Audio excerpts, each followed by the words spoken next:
जैसे कि आप स्क्रीन पर देख रहे हैं, इस वक्त आपके सामने कॉमन साइज इनकम स्टेटमेंट की प्रॉब्लम नंबर 6 मौजूद है। यहाँ पर आप देखेंगे, निम्न आय विवरण से समान आकार का आय विवरण तैयार कीजिए।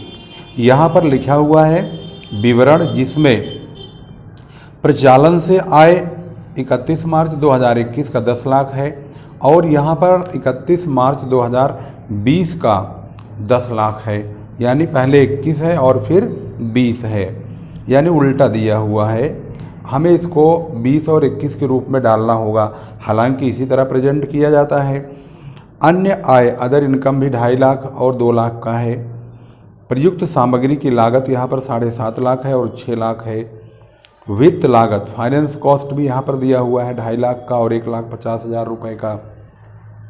इसके बाद है अन्य व्यय 1,25,000 रुपये और यहाँ पर है 1.5 लाख रुपये, यानी 1,50,000 रुपये।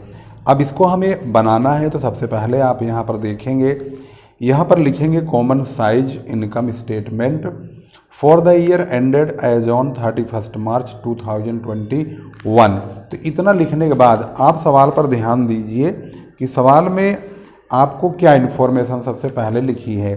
यहाँ लिखी हुई है प्रचालन से आय, जो कि 10 लाख रुपए है। तो हम यहाँ पर इसको 21-20 के हिसाब के मतलब उसको हटा देंगे। सबसे पहले 20 रखेंगे, यानी 2020, 2020 पहले और 2021 बाद में। अब ये ध्यान देना होगा कि सबसे पहला पॉइंट हमारा क्या होता है। तो सबसे पहले आप देखेंगे तो सबसे पहला नंबर है रिवेन्यू फ्रॉम ऑपरेशंस, और ये 10 लाख है। 2020 का भी 10 लाख है यहाँ पर और 2021 का भी है, तो दोनों को रखेंगे। इसके बाद दूसरा नंबर होता है अदर इनकम। यहाँ पर देखेंगे तो 2 लाख रुपए 2020 का है, तो यहाँ 2 लाख रुपए 2020 में, और 2021 में 2.5 लाख है, 2,50,000 रुपये, उसको रखेंगे। दोनों को जोड़ देंगे, टोटल रिवेन्यू आ जाएगा, जिसका नंबर है 3rd। और जब टोटल रिवेन्यू लिखेंगे तो इसका मतलब मैंने फर्स्ट और सेकंड को जोड़ा है, तो यहाँ पर आपको फर्स्ट प्लस सेकंड को लिख देना है, यानी 10 लाख और 2 लाख जुड़ के 12 लाख और 10 लाख और 2.5 लाख जुड़ करके हो गए 12,50,000 रुपये। इस प्रकार से यहाँ पर आप देख रहे होंगे दोनों का अब जोड़ करके टोटल रिवेन्यू हमारे सामने मौजूद है। इसके बाद नंबर आता है एक्सपेंसेज का। एक्सपेंसेज में यहाँ देखेंगे आप कौन सा खर्चा है।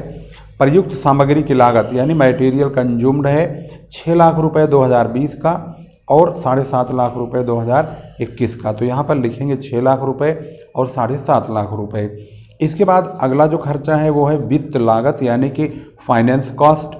यहाँ पर देखेंगे एक्सपेंसेज लिखने के बाद ABC, इसके अगर टुकड़े हैं तो इनके टुकड़ों का नाम ABC करके मटेरियल कंज्यूम हो गया।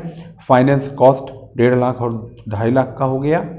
इसके बाद अदर एक्सपेंसेज, यहाँ पर अन्य व्यय भी है। यहाँ पर देखेंगे, अगर यहाँ पर आप देखेंगे तो 2020 का 1.5 लाख रुपए और 2021 का 1,25,000 रुपये, तो यहाँ पर लिखेंगे 1,50,000 रुपये और 1,25,000 रुपये।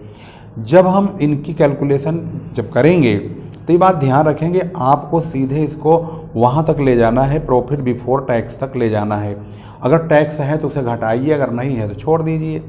अब सारे खर्चों का टोटल अगर देखेंगे, टोटल एक्सपेंसेज का, तो 6 लाख और ये दोनों मिला के 3 लाख, ये 9 लाख हो गया। और इसका टोटल देखेंगे तीनों का 11,25,000 हो गया। अब हम ये जो हमारा टोटल रेवेन्यू दिया हुआ है, जिसको यहाँ 12 लाख रुपए आप देख रहे हैं, इसको यहाँ पर देख रहे हैं टोटल एक्सपेंसेज, तो 12 लाख में से हमने 9 लाख रुपए को घटाना है। तो इसका मतलब ये है कि हमने तीसरे में से इस चौथे को घटाया है, तो यहाँ पर आपको तीसरा माइनस चौथा यानी 3rd माइनस 4th को दिखाना होगा। तो 12 लाख में से 9 लाख निकाल दिया तो 3 लाख आ गया, और 12.5 लाख में से 11,25,000 को घटा दिया तो 1,25,000 आ गया। अब ये हमारा पूरा सिस्टम बिल्कुल रेडी हो गया। सबसे पहले आपको इसे रेडी करना है। इसके बाद अब क्योंकि सवाल में टैक्स तो है नहीं, तो जो यहाँ प्रॉफिट आएगा वो प्रॉफिट बिफोर टैक्स ही आएगा, क्योंकि टैक्स तो हम अभी घटाएंगे नहीं, क्योंकि हमारे पास सवाल में देखेंगे तो यहाँ टैक्स लिखा ही नहीं है। तो अब हमारा नंबर आता है कंपैरिजन सिस्टम का कॉमन साइड बनाने का, मतलब इसको छोटा करने का। तो ये बात ध्यान रखेंगे, जो हमारा सबसे ऊपर होता है रेवेन्यू फ्रॉम ऑपरेशन, ये दोनों अपने आप में 100% रहेंगे। इसको भी यहाँ पर 100 लिखेंगे और इसको भी 100% यहाँ लिख देंगे। अब दूसरे नंबर का आता है 2 लाख, इसको मल्टीप्लाई करेंगे 100 से, इसी 10 लाख से डिवाइड करके यहाँ लिखेंगे। 2.5 लाख को भी 100 से मल्टीप्लाई करेंगे, इस 10 लाख से डिवाइड करके यहाँ लिखेंगे। और इस 12 लाख को 100 से मल्टीप्लाई करेंगे, 10 लाख से डिवाइड करेंगे, 120 आएगा। और यहाँ 12,50,000 को भी 100 से मल्टीप्लाई करेंगे और 10 लाख से डिवाइड करेंगे तो 125 आएगा। इसके बाद अगला स्टेप देखेंगे तो यहाँ पर भी यहाँ 6 लाख है, 6 लाख को 100 से मल्टीप्लाई करेंगे और इसी 10 लाख से डिवाइड करेंगे तो 60% आएगा। 1.5 लाख को भी 100 से मल्टीप्लाई करेंगे और इसी 10 लाख से डिवाइड करेंगे तो 15% आएगा। 1.5 लाख को 100 से मल्टीप्लाई करेंगे, इसी 10 लाख से डिवाइड करेंगे, ये 15% आएगा। और यहाँ पर 9 लाख को 100 से मल्टीप्लाई करेंगे और 10 लाख से डिवाइड करेंगे तो यहाँ पर 90% आएगा। 3 लाख को भी 100 से मल्टीप्लाई करेंगे, इसी 10 लाख से डिवाइड करेंगे, 30% आएगा। अब इस लाइन का जो छोटा रूप है वो कॉमन साइज ये बन गया। अब इसका भी कॉमन साइज बनाना है। इसको हमने यहाँ तक बताया कि भाई इस लाइन को जब ये 100% अपने आप रहेगा तो 2.5 लाख को 100 से मल्टीप्लाई करेंगे और इसी 10 लाख से डिवाइड करेंगे तो ये परसेंट आ जाएगा 25। और 1 लाख यहाँ पर देखेंगे 12,50,000 है, इसको भी 100 से मल्टीप्लाई करेंगे, 10 लाख से डिवाइड करेंगे तो 125 आएगा। 7.5 लाख को भी 100 से मल्टीप्लाई करेंगे और 10 लाख से डिवाइड करेंगे, 75% आएगा। यहाँ पर 2.5 लाख को भी 100 से मल्टीप्लाई करेंगे और 10 लाख से डिवाइड तो ये 25% आएगा। इसी प्रकार से इसका भी 12.5% आएगा और इसको भी 100 से मल्टीप्लाई करके 10 लाख से डिवाइड करेंगे तो 112.5% आएगा। और यहाँ पर देखेंगे लास्ट वाला पॉइंट यहाँ पर 1,25,000 है, इसको भी 100 से मल्टीप्लाई करके इसे डिवाइड करेंगे तो ये 12.5% आ जाएगा। इस प्रकार से आपने यहाँ पर देख लिया है पूरा का पूरा ये जो क्वेश्चन है कॉमन साइज स्टेटमेंट का मतलब क्वेश्चन है कॉमन साइज इनकम स्टेटमेंट कह सकते हैं या common size statement of profit and loss भी कह सकते हैं इसको। तो इस प्रकार से कॉमन साइज की प्रॉब्लम आपके सामने तैयार हो चुकी है।